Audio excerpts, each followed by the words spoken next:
thanks for coming on today to the What Really Matters Thank podcast. you.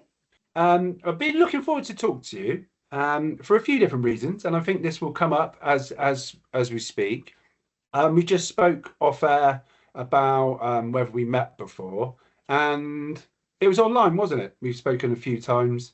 Yeah, Um, yeah, so it'd be good to find out a bit more about what's been going on for you, and a bit more about you actually, because I've spoken to you in a professional context, but I've never really known how you got to the role and the position you've got to now at UK Youth, and I'm personally interested, and I'm sure other people will be. So, if it's okay with you, if you could share us with us a little bit about what it was like for you growing up in your community and the yeah, challenges and positives that you faced.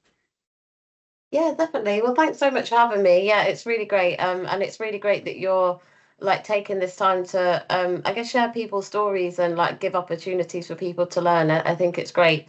Um, so yeah, growing up for me, so I was born in the East Midlands, in a little place called Rutland, Oakham in Rutlands, very tiny county. And I lived there till I was about 14. And when I was about 14, my mum was made redundant from her job. And it's a very, in terms of demographics, like quite a wealthy area. Um, and I went to a state school, and my family's very working class. So I guess it's that kind of place where if you're made redundant from somewhere, it's there's not loads of other jobs, and unless you're obviously from like a wealthy background, it's actually like, what do I do now? You know, my mum didn't drive; she was a single parent. Um, and then her brother lived in Blackburn in Lancashire, and we ended up moving there. So in the last year of my school, so basically year 10 in, I'm a bit older now, so I think that's year 4 in like this day and age language. Is it year 4? Grade 4 or something. Anyway, last year of school, I did half my GCSEs basically in Rutland, and then I moved up to Blackburn. So it was quite when I look back, it was quite big. Like obviously you're moving from one end of the country to another, from a very small town to like a northern old industrial town in East Lancashire. Like really diverse. So I think huge population of people from South Asian heritage, from like Pakistan, India, and just like much bigger, like different like dynamics. And so yeah, I think for me it was quite overwhelming. I was quite shy. Also kind of just got stuck in, but I think it was quite hard going to school in the last year where everyone had formed their like friendship groups, and just figuring out like what do I want to do now? What is like, who am I? That all that kind of stuff that you ask yourself anyway when you're a teenager. But I actually moved to an estate where next to a community centre, and I somehow managed to like get through that last year of school, which I really hated, to be honest, because I just felt very, yeah, isolated and like a newbie. And started to engage with some detached youth workers who were like roaming around my estate. You know what's coming, don't you? And then because there was like a few new houses being built a lot, and but it was like next to like an area of like housing that we lived on. So I think the youth workers were trying to do some like engagement with young people. And then yeah, and then that summer just got really basically, like after speaking to youth workers, like got involved in the community centre. And that's where like I kind of got involved in youth work. And basically I've never left in the sense. So, I mean, that's really interesting what you just said then, because yeah, all right, it will be a kind of similar journey than as many other people, but it's different. And I'm listening to what you're saying there, and it made me think. Was that connection with the youth workers and the community space, was that your tool to engage with other people in that community? Because you've obviously just moved from one Oh, part of the country to the 100%. other. Must be absolutely, it must be a nightmare. And then your last year in school, so many things happening with you maturing as a young girl and all the rest of it. And then Yeah. suddenly to be in a completely different, diverse community, that's a massive shock to the system by anyone's stretch of the imagination. So was it the youth engagement and getting involved in that? Is that what started creating your friendship network as well? Oh, 100%. 100. Like, and I'm still good friends with those people now. And like they're not people that I would have probably engaged with on a day to day. Like we're all like very different people. Um, and like if thinking back to my old school and stuff like that. But yeah, still like had the opportunity to go on so many trips, like get my canoeing like certificate like that summer, and in the following summer take part in activities that I'd never would have had the chance to again, because like my mum and family didn't have that much money, so I didn't go on loads of school trips and stuff when I was a kid.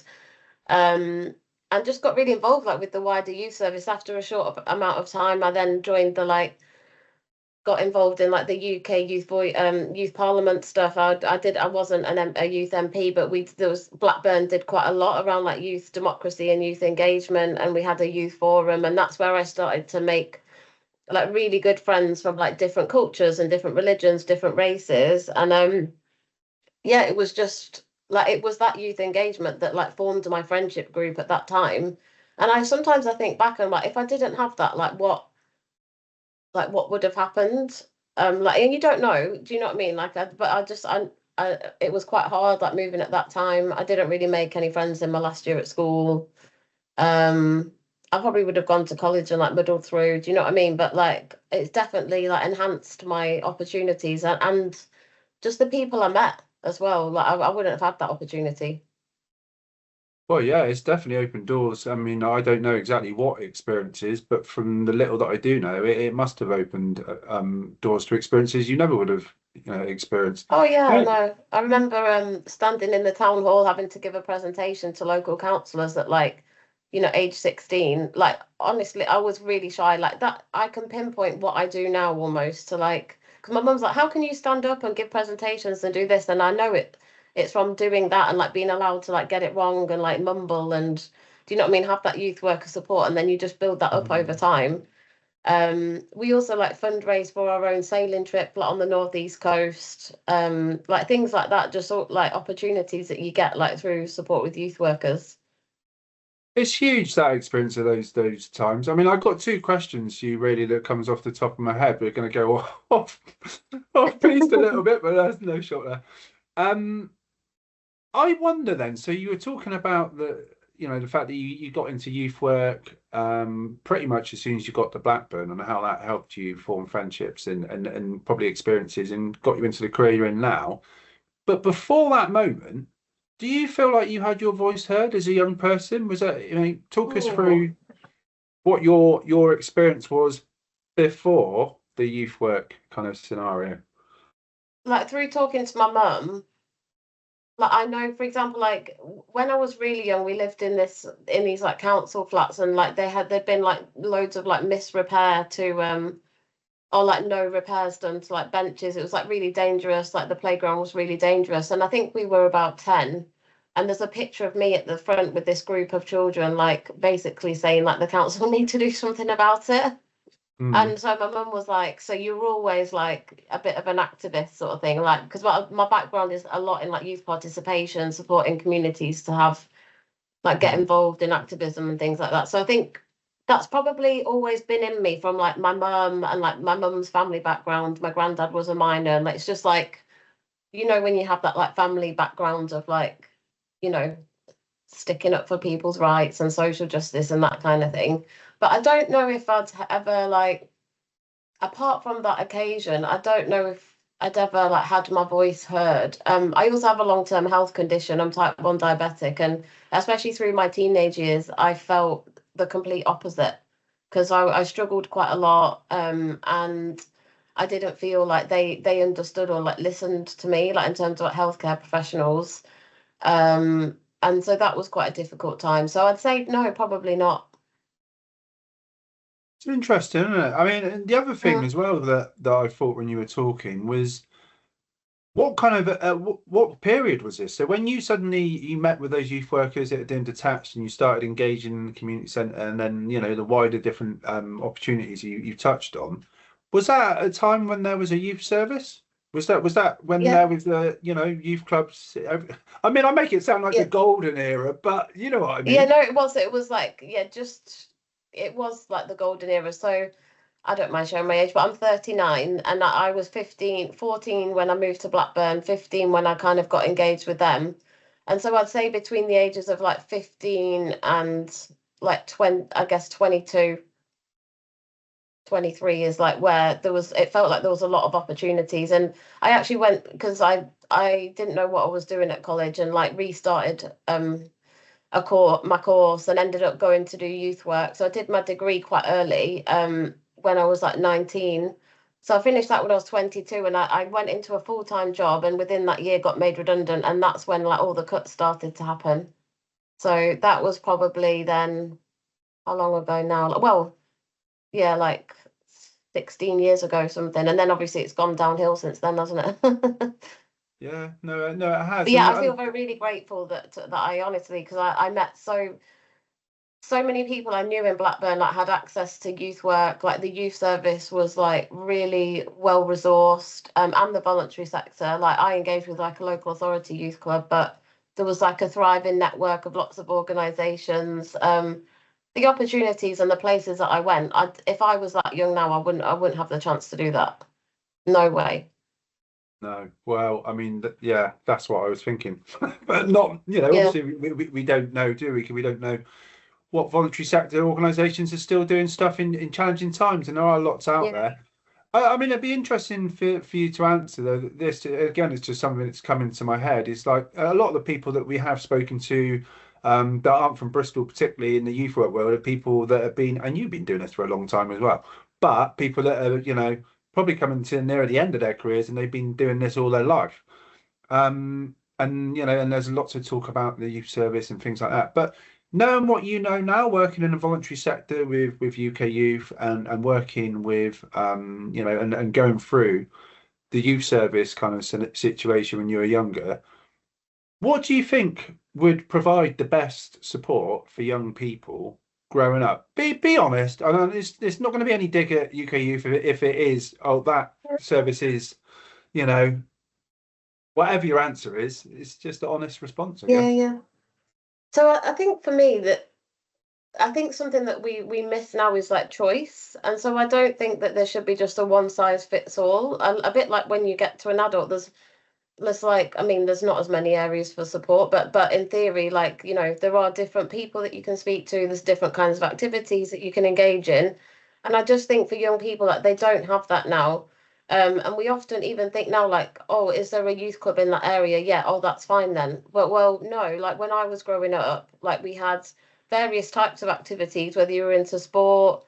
And by the way, I'm not saying it was all perfect back then. Like I'm sure it probably Ah, wasn't, and I'm it wasn't. sure that do you know what I mean? So, but it's more of what I'm talking about is more of that choice. So, like as I said to you before, my family didn't come from like a wealthy background. Like, there's no way my mum could have like paid for me to do my like career canoeing certificate thing. Your coaching certificate or Duke of Edinburgh or anything like that. And they're things I got to do like with no cost to my parents. And I went to Brussels, I went to European Parliament, I went to London like so many times because Jack Straw was our MP, so he was great at like sponsoring our youth groups, like go down there, and there was just seemed more kind of will to like support young people to do different things and like find the money to do that.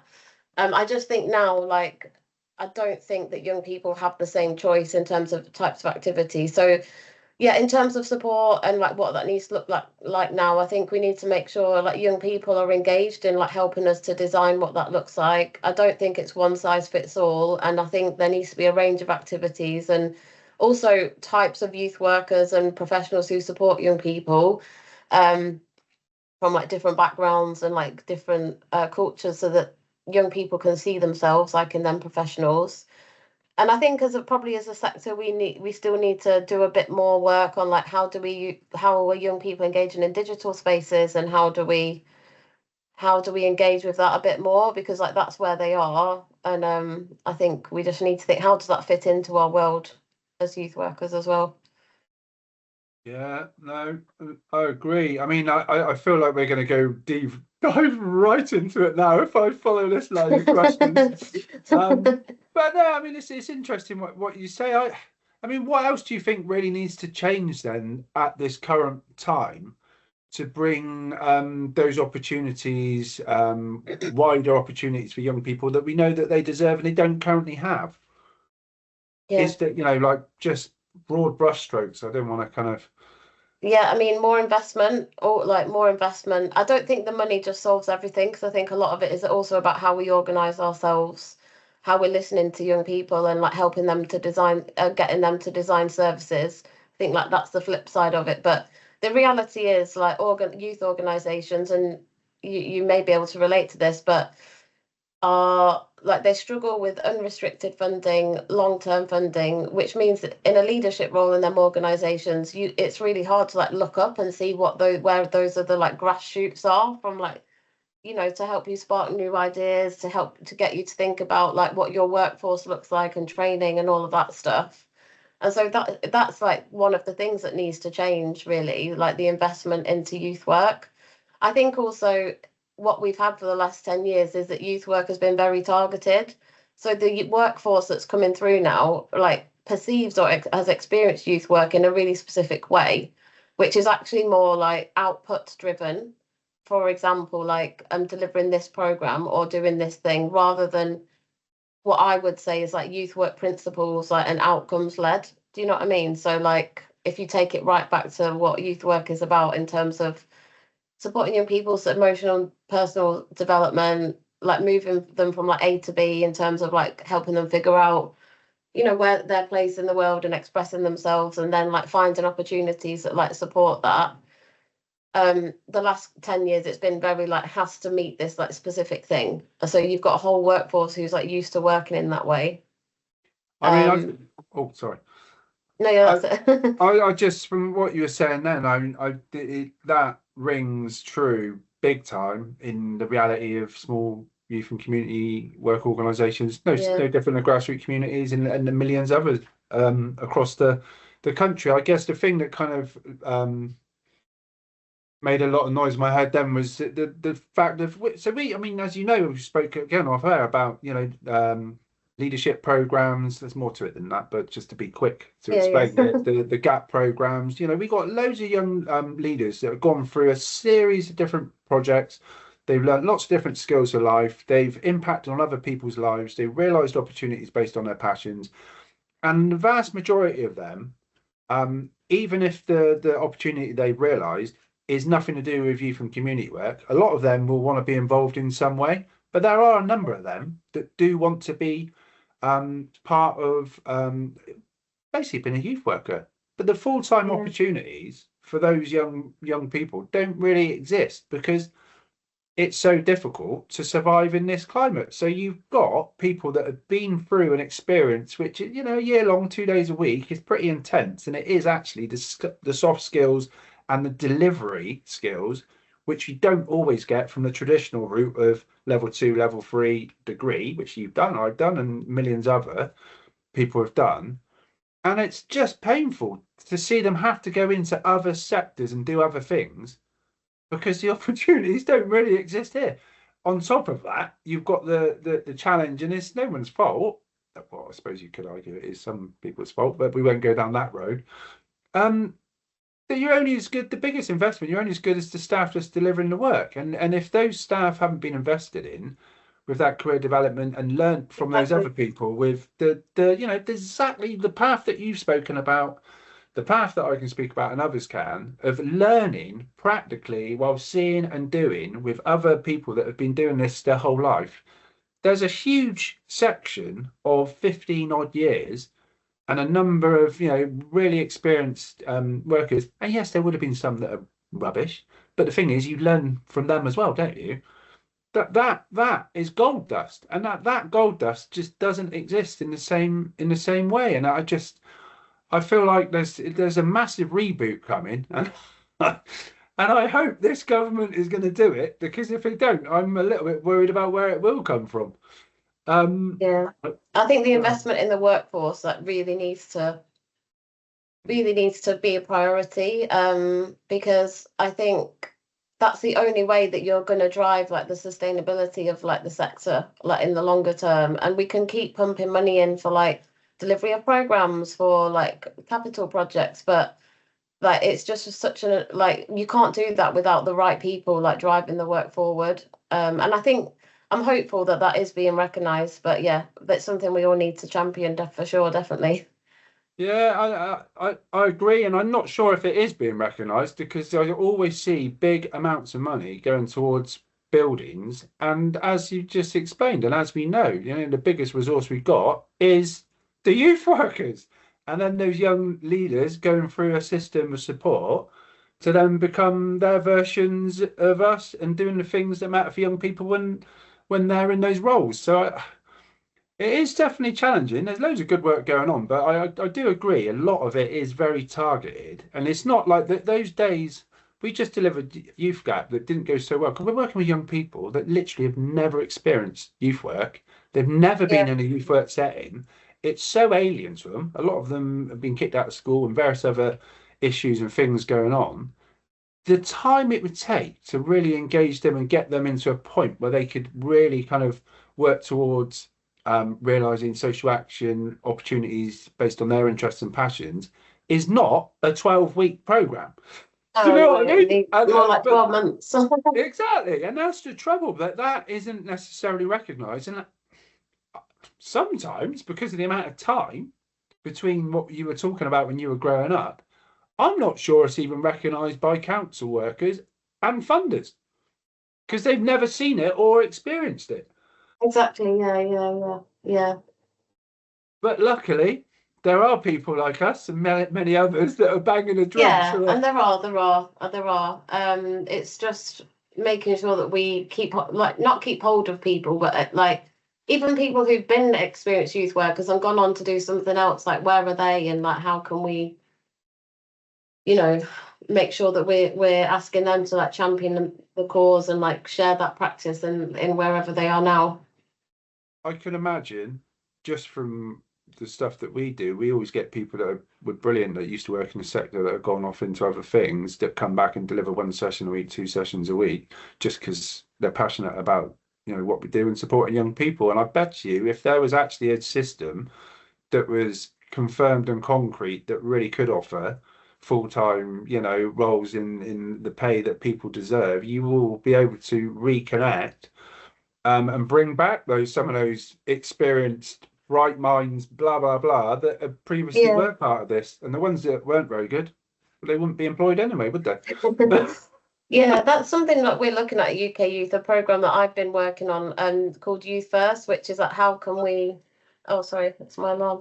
How can we like develop like an on-the-job training program that like gives people the right qualification, but also like helps them with that leadership skill set as well. Because I think that's something that the youth sector has also been missing a bit in terms of like access to opportunities. Like if you're in teaching, social work, or many other careers, like you get that ongoing thing. If you want to become a manager, you should have that like relevant training. Not you not just it's not just because you're a great youth worker. Do you know what I mean? So we're that's something we're really looking at as well. So that's exciting.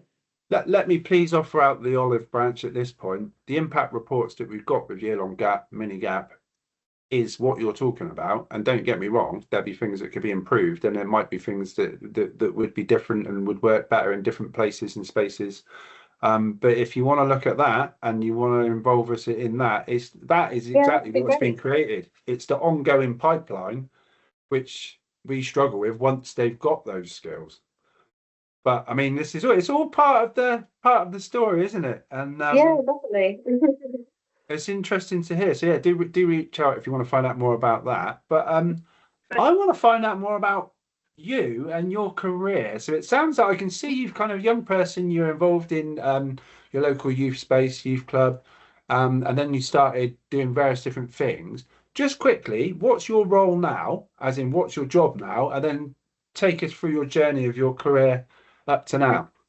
Yeah, so my job title is Director of Youth Sector Innovation, and that's at UK Youth, and I've been here for about 8 years now. But yeah, so like I said before, I was kind of involved quite a lot in the youth, in my youth club, and then in my like local youth forum, and started to become like a young leader really, and doing like young volunteering work.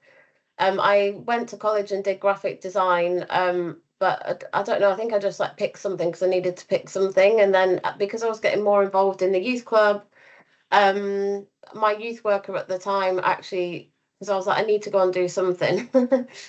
So I was like, oh, I'm liking this, so like maybe I'll explore doing something with people. So in my head, I was like, I hadn't really thought at that point I can do this as a career.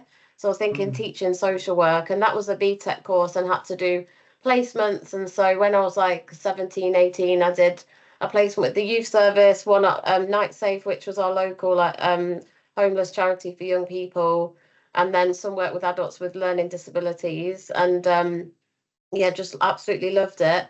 That was 2 years, and then ended up going to St Martin's College, which is now University of Cumbria, to do my youth work degree, which I did. And again, like worked like alongside the youth service, but also like I worked at Greg's as well for 4 years, like you do to get yourself through college. Was Gotta do what I very gotta do. formative. Nothing wrong. Yeah. But yeah, when I was at uni, I saw a job for Lancashire Youth Association. Unfortunately, they've closed down, like a lot of other types of those organisations have now. But they were advertising a role for trainee youth worker. And I think it was in my last year or something, and that was in Blackburn. And I was like, oh, that's good. It was like better pay than Greg's, and obviously very related to what I was doing. And so, literally at 19, I had the opportunity to transform three derelict like masonette flats in like quite a rough area in Blackburn, and turn it into a youth centre. And in the same, they basically regenerated like an old like masonette block with like the residents association, local police and stuff.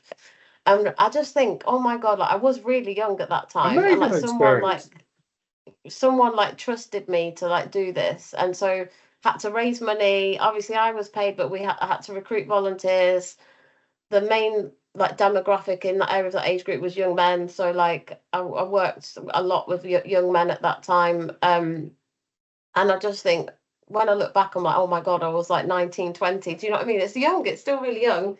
And I think in a way, like I didn't realize at the time, like how much people then do really believe in the power of young people, because I was a young person then.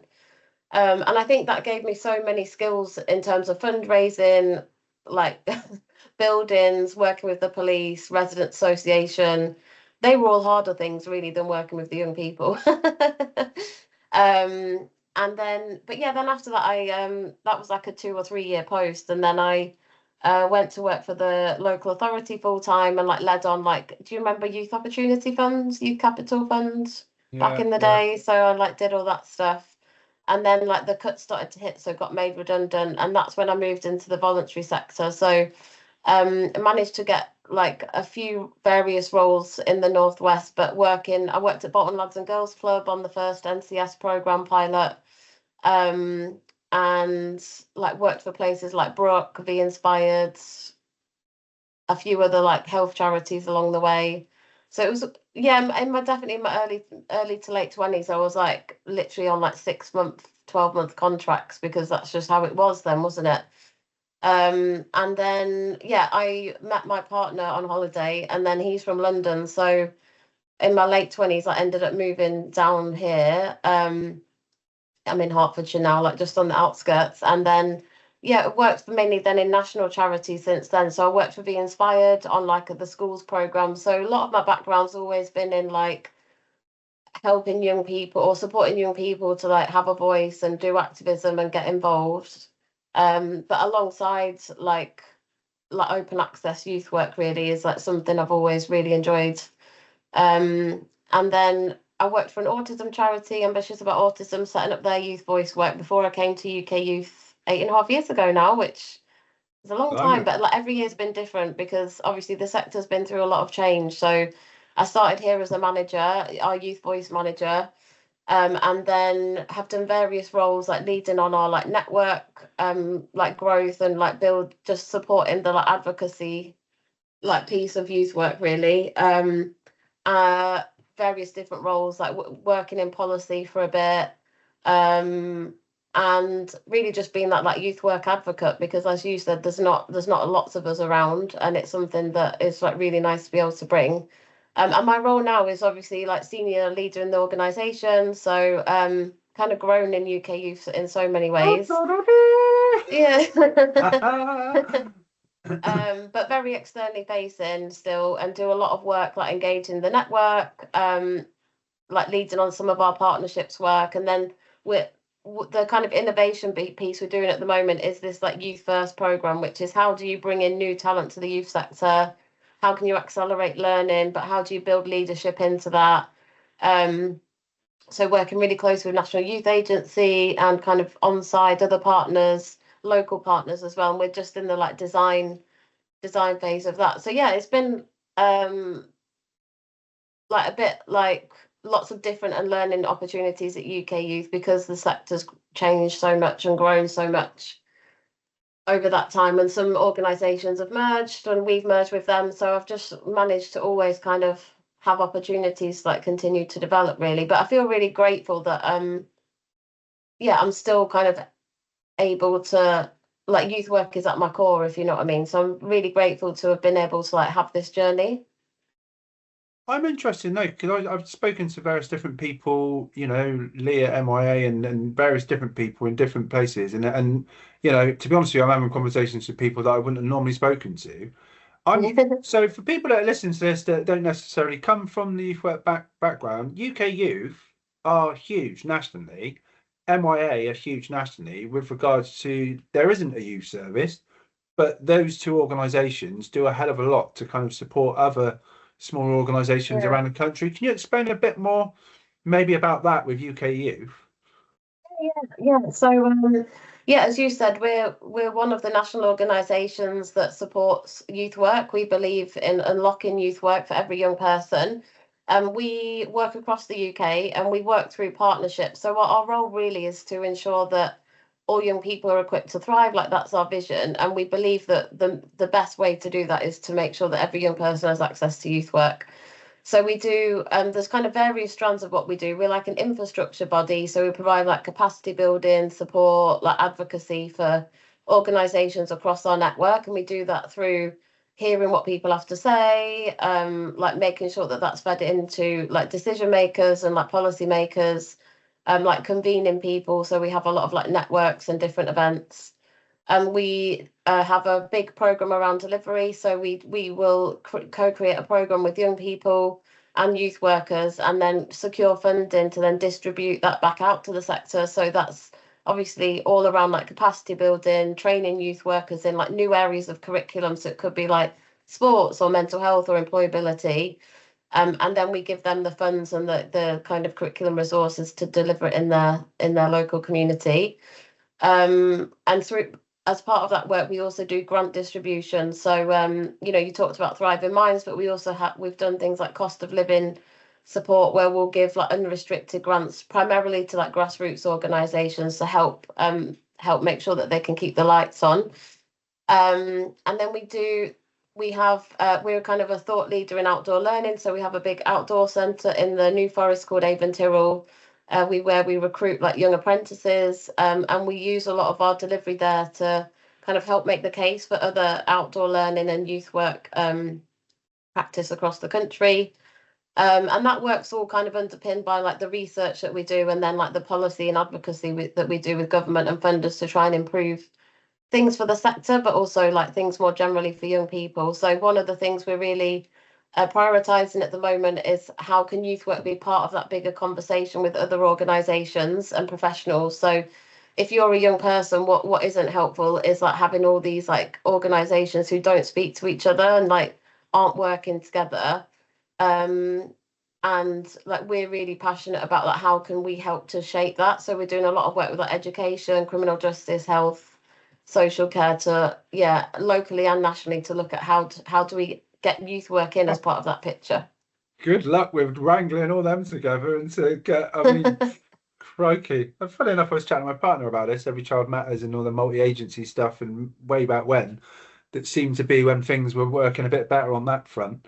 Um, Yeah, so you do a hell of a lot. I'm interested to know as well because I've got no idea. With these bigger organisations, is youth work at the core of most people? So, like in the senior leadership team, I've got no idea who's in it. Like at UK Youth, is it people with youth work backgrounds that sit in those roles, or is it people from lots of different sectors? Or who's the head honcho nowadays? I don't know.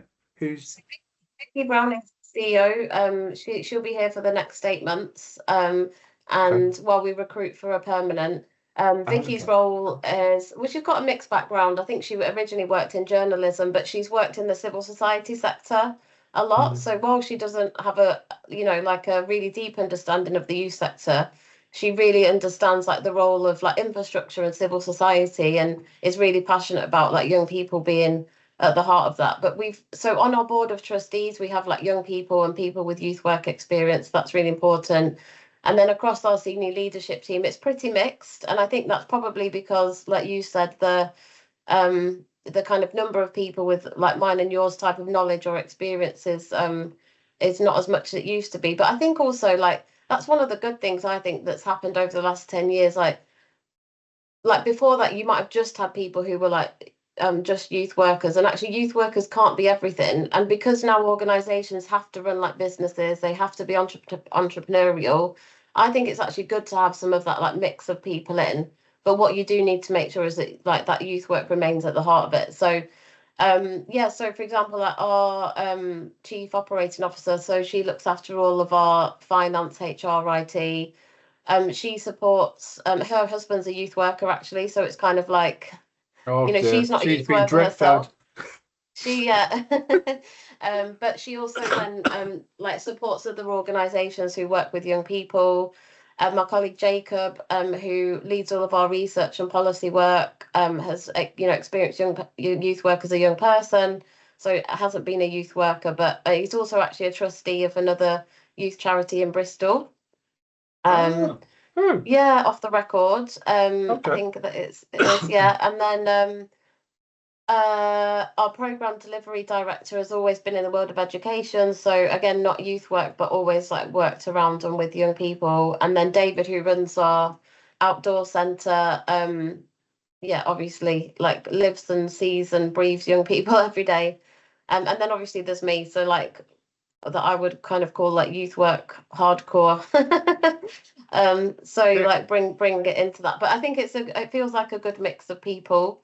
Um, oh, we've got Kerry as well, who's our director of fundraising, and she's about 3 months in, I think. And being at Sky before that, like working in their kind of comms team. So she's got quite a big comms background. But I think again that's a kind of role where the main skill set in that is being able to tell a good story, being able to like engage a range of different stakeholders, but is really passionate.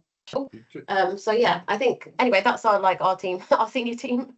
no, I bet, but something that come from that. I mean, I just I believe in as well is it's interesting that yeah, there's been like the formats of youth work training and courses for however long, and a lot of people are quite hardcore, and that's what it is. And don't get me wrong, those solid principles and practices are at the core of those kind of things. But I'm definitely a believer that like I said with Gap and various other things, we've got loads of stuff like entrepreneurialism, social enterprise, social action, blooming nature-based stuff, well-being, community development. The list goes on because there's lots of different ways to engage people, isn't there? And there's lots Yeah, of other fields that are absolutely bang on it in lots of different ways. And if we can't learn from that as well as other people learning from us, then exactly. Yeah. we're not given the best opportunities we can to young people. So I do. There is a space for bringing in those other skills and experiences. So yeah, that's good to hear. Um, I wonder then. I mean, you've touched on this a little bit, but based on what do you think the main differences are now compared to 20 years ago in youth work? What are those differences? So I think firstly, it's the precarious nature of funding. So I think obviously voluntary sector charities have always had to like fundraise, but for example, like just before I started at UK Youth, they just used to get like a big grant from the government and kind of ticked along and did their thing. And I think even at a local level, that probably happened through like the council and things like that. And obviously that's not a thing now. So I think people are having to like like I said before, like think on like deliver things in an entrepreneurial way, always thinking about like how we're gonna sustain ourselves. I don't think that was a thing like as much of a thing 20 years ago. And I think then that drives competition. It can drive collaboration, but I think that that can it yeah, I think that it just means that in different environments, like it's not as easy to collaborate um always. Um I also think though that back then maybe didn't people didn't collaborate as much because they didn't need to. So I think that has drive some collaboration as well throughout the time. Obviously, there's probably more. There's like not as many youth centres, not as many youth workers as there was 20 years ago. Um, So that's the that obviously understatement of means the that century. yeah, not as many young people are getting access. I think what's there's not a well, and we know from like the stats from NYA, but there's only about 25% of the whole workforce that's qualified to level 2 or above. Um, and I think even if you're volunteers, you need some kind of like training, and recognition. So I think that's obviously like a huge difference. And what I see is that really core understanding of youth work theory is very minimal, like within the sector. And because the young people and young workers coming through have experience in their minds, youth work is like delivering NCS or delivering X program or what. And there's, by the way, there's absolutely nothing against those programs. Like it's just that in isolation, like that's not the full picture. And those people haven't had the opportunity to really understand, yeah, like I said, the theory and how they turn that into the practice, and like how they can like build that like structured engagement with young people over time. And so like that's the biggest change that I see, really, like those things. Yeah, no, look, thank you for being very, very honest. Not that it matters if I agree or not, but I do agree. Um, and I wonder as well then, on top of that, so what the differences do you think really now that are facing young people compared to when you were growing up? Uh, oh, I mean, social media is like got to be one of the big ones. I didn't have a phone, I don't think, till I was about 23. And I just think like the pressure on young people now in terms of like one in terms of like the information they're receiving, I think it's very overwhelming. Like even now as an adult, I'm like, I actually don't want to hear about this news or all this information at times because it's just overwhelm, isn't it? And you feel sometimes a bit helpless and it's quite depressing, and the media only talks about the bad stuff. And I think that's just a lot for a young brain. Like it's a lot for an adult brain. Mm. I'll say that from my own opinion, and I just think then I think on top of that, you've got a lot of misinformation and young people like reading things that aren't true. And we saw that like when we saw the riots in the summer, and that was like really prevalent.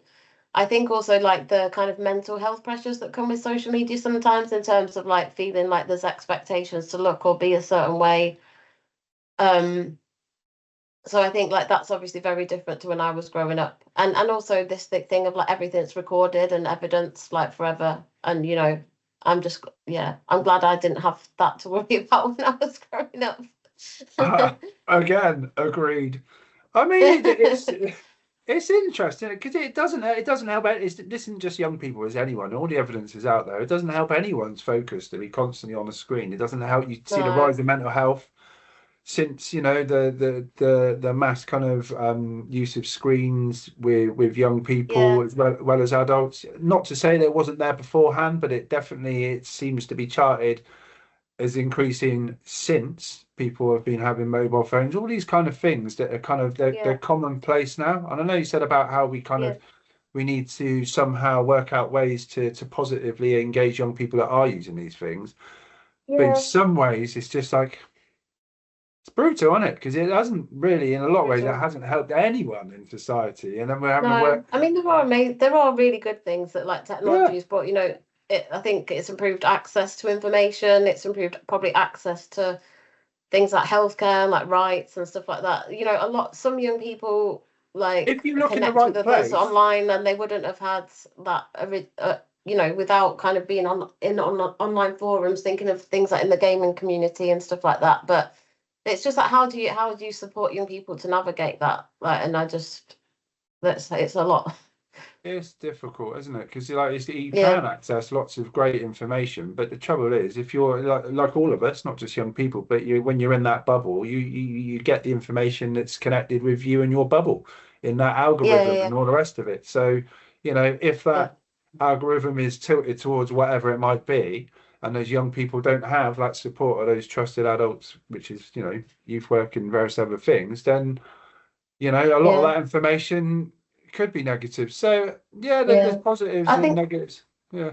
yeah, definitely. I think also like the freedom of movement and that impact of Brexit. Like when I was involved in the youth club, and even at school, like we did. I mean, I didn't do the school ones, but there was like always exchanges going on, like through the youth club, or like just took part in quite a few different Erasmus projects. Obviously, they're not there now. So I just think that that kind of lack of access to opportunities and even international or national, the number of young people not being able to go on a residential or like go somewhere that's like not home is probably, I don't know the stats, but I'm assuming it's less than maybe than when I was that age. So That's yeah, just that's so probably people the that other don't thing. know, though, just to kind of quantify that a little bit. Like that's huge, isn't it? For good experiences growing up for young people, and let's be honest, it might come from more kind of financially tricky situations. The likelihood of them going away to international countries and learning different cultures and learning from other young people and learning different Yeah. experiences and everything that comes with that is unlikely. Erasmus was amazing. It literally it would make the Yeah, cost it's of those unlikely. things Unless like be your family's got the money to send you via a school trip or something. it's huge. It's just it's huge. I did hear someone saying it might even have been Lee from when I spoke to Lee from NYA that apparently the government, and you're probably going to know about this actually, that the government are talking about how they're Yeah. switching things over or changing something so we can still engage in the Erasmus programs, which support, development of staff as well as young Oh people yeah, having definitely. opportunities is huge. Um, and not be part of Europe still with whatever that is, but be able to benefit from that. So let's hope That for would be that. good. That would be really good. Yeah, and we worked with NYA like after Brexit to try and like influence and make sure that happened. And yeah, I think if that can happen, like that would be fantastic because it does provide so many opportunities. Even like we work across the UK with Ireland, and we used to use Erasmus funding to bring young people, even from across our nations, and that was so powerful, learning about each other's culture and history, and actually, yeah, thinking about like what are our similarities and like not just focusing on difference and things, but like that was so powerful, and we've not been able to access any kind of funding to do anything similar for a while. So no, it's really yeah, it's really uh like powerful those moments that you if you can have those as a teenager, I think.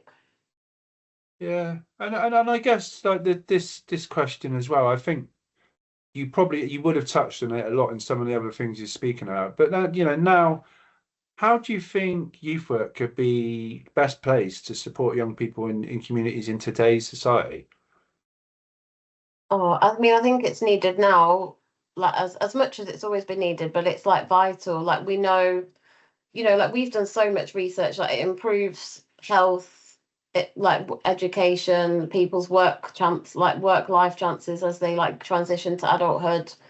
Um, and I think, yeah, I think now and how it can be used. I think for me, I see youth work being delivered in like lots of different settings, which I think is really interesting. So I do think we're starting to see other professions and like institutions understand the power of youth work and the role it has to play and that kind of interaction that youth workers have with young people. So we see more schools wanting to employ youth workers, more health settings. I think what's interesting though is that whilst that's happening and people are under like seeing the value of it, we're still not getting that investment that's needed in like the core practice and the core spaces.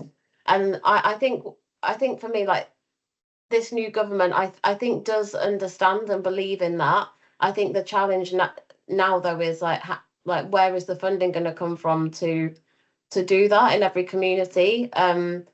And like what is the long term plan to like rebuild that back? Because I think we all know that it's not going to happen overnight because of the kind of economy and the pressures on all of the services. But I think what's really sad is that we've seen youth work be reduced in the last 10 years. At the same time, then acute services, so things like children's social care, really spike.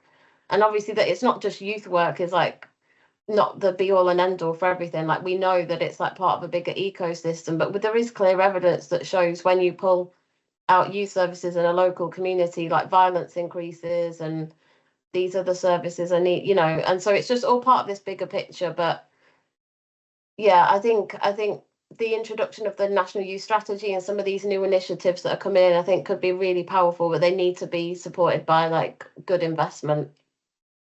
Yeah, isn't that the truth? And I guess the troubles with that is whether it's prioritized over other things that are needed massively now. And I we're never going to make those decisions, are we? But obviously, guys, people like They're hard yourselves. decisions, aren't they, as well? Yeah, they are, but I mean, you just said it. You look at it and you look at the impact, and we're feeling the impact now. With Yeah. the rise in all these different things you've just mentioned, and it's not a surprise that without the interventions that happen Yeah. a lot earlier, with the kind of youth provisions that we were talking about earlier, youth clubs for young people from in every community, from aged 8, juniors, inters, seniors, all the positive activities that happen around that in other clubs and spaces, the volunteering, the social action, the young leaders' participation, the list goes on. The overseas residentials, that kind of experience is bound to support a young person to be better placed to I survive in life know. and thrive in life. And I think everyone knows it, but it comes down to some big decisions, and hopefully those decisions happen because I do feel like unless we just say, okay, it's going to be a 20-year, 10-year reboot, refix, we're going to continue chucking pots of money at targeted strategic projects, programs, which are not going to create the big change that we need. So fingers crossed on that. Yeah. Good luck with lobbying. Thank you. And I think it does feel like, from when I spoke to people, similar to yourself, that there is an appetite for it with this government at Yeah. the moment. It's how it can be paid for. So, I wish you all the luck in the world with trying Thank you. to help to push those things forward. And as well, like what you said about earlier, I know I said it before, but if there's any way of the things that we've done that we found that work now, if Yeah, they no, can be helpful absolutely. with the other stuff, do get in touch. And I wonder whether we finish on the same question we ask everyone, and everyone goes, "Blimey, that's a beast. It's a big one." But the podcast is called "What Really Matters," and basically the final question is to say to you, no matter how you take this question in whatever way, if I said to you, "What really matters to you today," whether that be personally or professionally or both, what would that be? Oh, that's a hard question. I think I think what really matters to me is like communities and like young people are a part of that.